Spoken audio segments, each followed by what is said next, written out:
दिनै गिबियावनो धेमाजि जिल्ला अल बड' वुमेन वेलफेयार फेडारेसन निफ्राय दिनैनि प्रेस मिटआव जोंनि माखासे बुंनायफोरखौ फोसावनो थाखाय बाहागो लाफैनाय मिडिया नोंथांमोननिसिम गिबियावनो धेमाजि जिल्ला दुलाराय बर' आइजो अनसाय आफादनिफ्राय रोजा रोजा साबायखर बावग्रोबाय। मानो होनोबा नोंथांमोननि फोसावनायजोंनो दिनै जोंनि माखासे बुंनायफ्रा आसाम सरकारनिसिम सहैगोन बेखौ मिजिंथिबाय। गिबियाव दिनैनि जों प्रेस मिट लानायनि थांखियानो जाहैबाय थांनाय 2025 मायथाइनि जानुवारि दाननि 26 अक्ट'आव जोंनि धेमाजि जिल्ला सिमेन्सापुरनि सिङाव थानाय महनपुर गामिनि मुसिराजु बसुमतारीनि अनजालि फिसाजो जन्मेश्वरी बसुमतारीया गुवाहाटियाव गावनि न'निफ्राय थांनानै गावनि माखासे गोनांथार डकुमेन्ट्स बा फोरमान बिलाइ लायनो थांनायाव गुवाहाटियाव मोनसे खथायाव सासे सेंग्रा मिसिं हारिनि इन्द्रजित पाइट बे इन्द्रजित पाइटआ मोनसे खथायाव लांनानै बिथांखौ खास्रि बिस्रि इनाय भाबै बुथारनाय जादों। दा बेखौ लानानै जोंनि धेमाजि जिल्ला दुलाराय बर' आइजो अनसाय आफादा थांनाय 29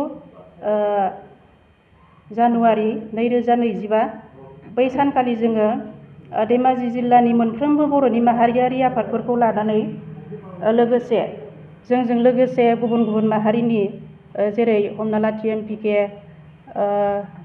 आसुनि नेपालि गुरखा सात्र हन्थानिफ्राय सनवाल सात्र हन्थानिफ्राय जों माखासे बाहागो लाफैदों। बै दिनखालि जोङो पाब्लिक रिलि मोनसे लानाय जादों सुबुं उद्रिसारनाय हाबा। बे हाबाफारियाव जों गासैबो माहारियारि आफादफोरा जोंजों लोगो लाफैदों। दा बेवहाय जोङो जोंनि दिनैनि प्रेस मिट होफिननांनायनि गेदेर थांखियानो जाहैबाय दिनैसिम जोङो जेब्लानिफ्राय जोङो धरनाखौ होबोदों दिनैखौ लानानै जोङो मास मोनसे जाबाय। दिनैथ' 27 अक्ट' जाबाय। मैया जों फुरा मास मोनसे हमनानै लानो हायो आरोखि। दा बेवहाय जोंनि धरना होनाय बायदि जोंनि दाबिनाय बायदि माखासे हाबाफारिखौ दिनै आसाम सरकारा मावफुंना होआखै। जिहेथु दिनै मास मोनसे जालांबाय बे थैनायनि बे पस्टमर्टम रिपर्ट बे रिपर्टआ दिनै खालि फैदों होननानै जों बेखौ न'खरनिफ्राय जोङो मिथिनानै मोनदों। बे हिसाबै जों जेरै मिथिनाय लोगो लोगो जों दिनै प्रेस मिटनि गेजेरजों दुखु फोरमायदों। जिहेथु बे मोनसे रिपर्टआ मानो खालियै फैनो हायो बे बयनिबो थाखाय जोङो सानथावना आरो दुखुनांथावना बाथ्रा। दा गोबां साननो गोनां बाथ्रा जानानै फैदों। मानो होनोबा रिपर्टआ दिनै बेबायदि खालियै फैबाय थायोब्ला अब्ला जोंनि बर' आइजो बा जिखुनु नारि जाथिफ्रा दिनै बे समाव बोरै थांनानै थागोन, दा बोरै जोङो आग बारायलांगोन, बेबायदि ससे लामा थांनो हायै जालांगोन नामा। थिग बेखौ लानानै जोंनि बे पस्टमर्टम रिपर्टआ खालि फैनायनि थाखाय जों बेखौ जेब्लायबो मानिनानै लानो हानाय नङा। बेखौ जोङो साननो हायो जे आसाम सरकारनि माबा मोनसे साननाय दं नामा, माबा मोनसे बे खामानिफोरखौ नाथ्रोदनानै दोननो हानाय बेखौ मोनसे जोङो बुंनो हायो दिनैनि दिनाव। मानो होनबा पस्टमर्टम रिपर्टआ जे खालि फैदों बेथ' जों बयबो मिथियो पस्टमर्टम रिपर्टआ मानि थाखाय खालियै फैदों। बेखौ जोंनि थाखाय बे मोनसे सोंथि जानानै फैदों।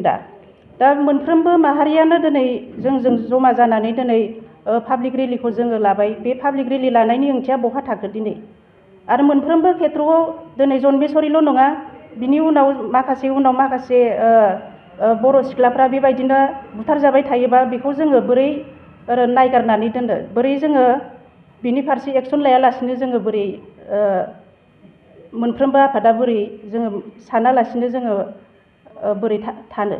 थिग बेबायदिनो जोङो दिनैनि गेजेराव दिनै मास मोनसे बारलांबाय।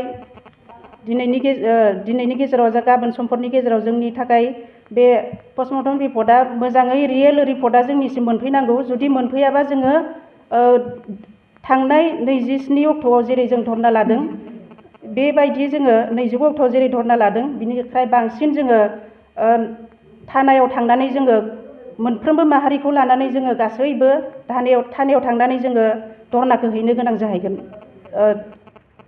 मानो होनबा बै पस्टमर्टम रिपर्टआ जोंनि आखायाव रियेलै फैयाबा जोङो गाबोन समफोरनि दिनावनो जोङो थानायाव थांनानै जोङो जोंनि दाबिफोरखौ जाफुंनांगौ मावफुंना होनांगौ होननानै जोङो थानायाव धरना हैनो थाखाय जोङो आग बारायगोन। थाखो 5 आरो मेट्रिक आनजाद उथ्रिसार जागोन फरायसाफोरनि थाखाय गोजोनथाव रादाब। गोनांथि आरो मोजां खाबुफोरखौ लानानै गुन गोनां सोलोंथाइ होनो नोंथांमोनखौ नेनानै दङ बड'लेण्ड स्टार एकाडेमि क'क्राझारआ। 2024 इं मायथाइयाव क'क्राझार थिथागुरि समबाय मावख'नि साखाथियाव गोदानै गायसनजानाय बड'लेण्ड स्टार एकाडेमि क'क्राझारआव 2025-2026 सोलोंथाइ बोसोरनि गोदानै मुं थिसननाया सोलिगासिनो दङ। बड'लेण्ड स्टार एकाडेमियाव 6 थाखोनिफ्राय 9 थाखोसिमनि फरायसाफोरा बर' बिजोङाव आरो 11 थाखोनिफ्राय 12 थाखोसिमनि फरायसाफोरा बर' बिजों आरो इंराजि बिजोङाव मुं थिसननो हागोन। बेनि थाखाय आर'ज बिलाइ आरो फान्डुलिपि बिलाइगासिनो दङ। 11 थाखोनिफ्राय 12 थाखोसिमनि फरायसाफोरनि थाखाय आखा-फाखा आरो रोंगौथि गोनां फोरोंगिरिफोरखौ लानानै साइन्स, कमार्स एन्ड आर्टस मोनथाम स्ट्रिमनि सायाव फरायसाफोरखौ गुन गोनां सोलोंथाइ होनानै बायदि बिथिंजों सोरगिदिं जौगाखांनाय लाबोनो साखाफारा क'क्राझारनि थिथागुरियाव थानाय Bodoland Star Academia. Bodoland Star एकाडेमियाव मुं थिसननोब्ला बाङाइ बेसेनाव मुं थिसननायनि गेजेरजोंनो फरायसाफोरा गाहायाव होनाय माखासे खाबुफोरखौ मोननो हागोन। इंराजि सोलोंनायनि खाबु, साखोन-सिखोन थाखो खथा, बिजाब बाख्रि, BPL थाखोनि फरायसा फरायसुलिफोरनि मुं थिसननायाव 20% मासुल रेहाय होनाय। बेजों लोगोसेनो नोंथांमोनहा JEE नीट आनजादनि थाखाय बेसेन नाङै फोरोंथाय, मान्थलि मक टेस्ट, जिउ राहा दानाय बायदि गियानलु आयदाफोरनि उफ्रा सोलोंफारिफोरनि खाबुफोरखौ मोननो हागोन। हौवासा आरो हिन्जावसाफोरनि थाखाय मुलाम्फा गोनां मोजां जामुं आरो मोजां थाग्रा खथानि खाबु गोनां हस्टेलनि खाबुफोरखौबो मोननो हागोन। बिदिब्ला गोबाव खालामाजासे नोंथाङाबो बड'लेण्ड स्टार एकाडेमियाव थाबैनो मुं थिसननायनि थाखाय सुलाद लादो। आबुङै मिथिनो थाखाय जानबुं अनजिमा 6000349997 एबा 7638008149 एबा 6003494371 आव फोनांजाब खालामदो।